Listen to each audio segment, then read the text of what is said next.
Tamar. But to understand her story, you need to understand what happens in the book of Genesis directly before her story. And that story is the story of Joseph and his brothers. How many of you know that story? Right? So Joseph, right before Tamar is introduced, Joseph is thrown into the pit by his brothers, sold into slavery for the people going to Egypt. Then his brothers kill a goat, rub it on his cloak of many colors. Have to fit that Donny Osmond bit in there. Then the cloak is delivered to their father, who is named, good job. After the cloak is delivered to Jacob, Jacob laments the loss of Joseph. When this happens, Jacob's sons kind of leave the nest. And in particular, this story is about his son named Judah, which is one of the oldest brothers. Judah, it later goes on, Judah is one of the 12 tribes of Israel, right? So Judah leaves the land of his father, travels far away, and ends up falling in love with a Canaanite woman. In Scripture, this Canaanite woman is unnamed. Some of the authors that I've been reading name her Shua. So Judah marries Shua, and Judah has 3 sons, whose names are Er, Onan, and Shelah. Not Sheila with an A, right? But Shelah with an A-H. Okay? After Shelah is born, Judah, still being in the land of Canaan, decides that it's time for his oldest son, Er, to be married. He goes out and looks for a bride. And this bride is named Tamar. So Tamar and Er are married, but Er is a wicked, wicked man. We don't know what his wickedness is. Scripture doesn't talk about what he does, other than the fact that he is so wicked that the Lord God puts him to death. So he must be a pretty bad dude, right? Now this happens before he and Tamar have a child. And as in the custom of the day, when a young woman is widowed, she is next betrothed to the next brother-in-law, whose job and responsibility it is to both impregnate her to make sure that the line continues, but also to take care of her and to make sure she has a place in that family. Well, Onan is not much better than Er. He is also wicked.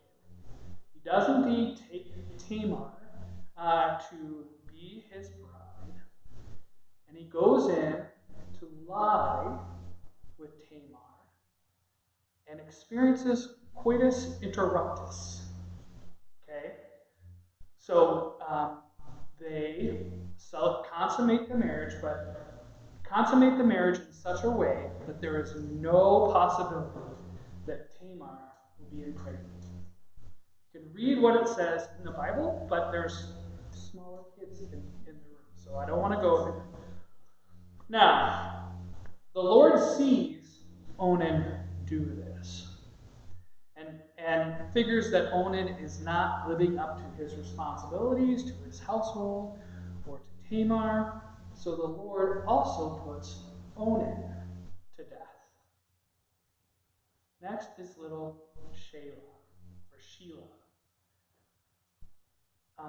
Judah, fearing that it's not his son's fault that they have died, but Tamar's fault, decides that Tamar is not going to marry his youngest son. Instead, he sends Tamar to live in her father's household, which might not seem like a big deal, except for the fact that Tamar is now really part of Judah's household, and what Judah is doing is sending Tamar away and taking no responsibility for her care or her place in society. He's basically shunning her. Well, some time goes by, and eventually Judah's wife dies, and Judah decides to go to a neighboring town to do some business. This neighboring town, Tamar, just happens to be there. And Tamar decides that she is going to make sure that Judah lives up to his responsibilities for their household. So Tamar puts a veil over her face and dresses up like a woman of the night and waits for Judah to come into town. Judah sees Tamar, does not recognize her, and decides, hey, my wife's dead. I'm going to have a little fun. So Judah ends up sleeping with Tamar. And Tamar becomes pregnant.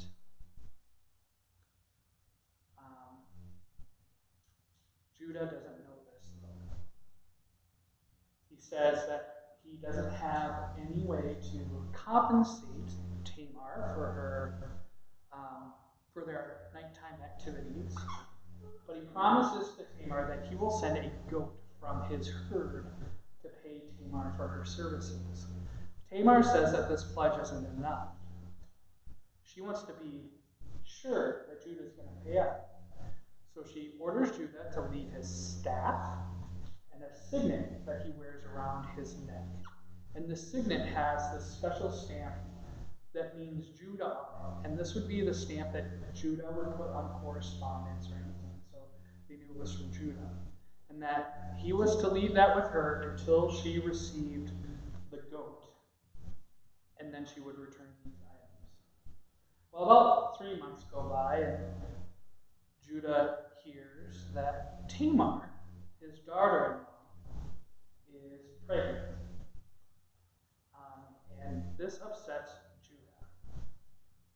He figures that his daughter-in-law has been sleeping around. So he deems that Tamar must be killed. At the same time, Judah tries to repay the woman of the night that he has enjoyed by sending a goat with a messenger.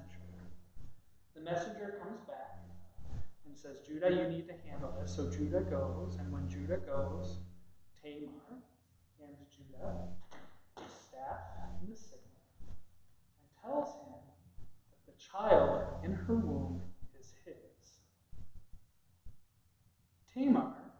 Judah, upon hearing this, says, this woman has been more righteous than I have ever been. And Judah and, Tamar delivers the child in her womb, which is actually a set of twins. The twins' names are Zerah and Perez. As Tamar is giving birth, Zerah's hand comes out of Tamar. And when a child is first born, they get the right of inheritance. So there's a red ribbon tied around his wrist. And then Perez comes out before Zerah comes out completely. The name Perez means other branch.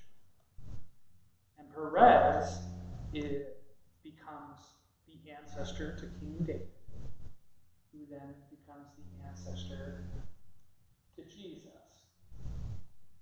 Scandalous Bible story, right?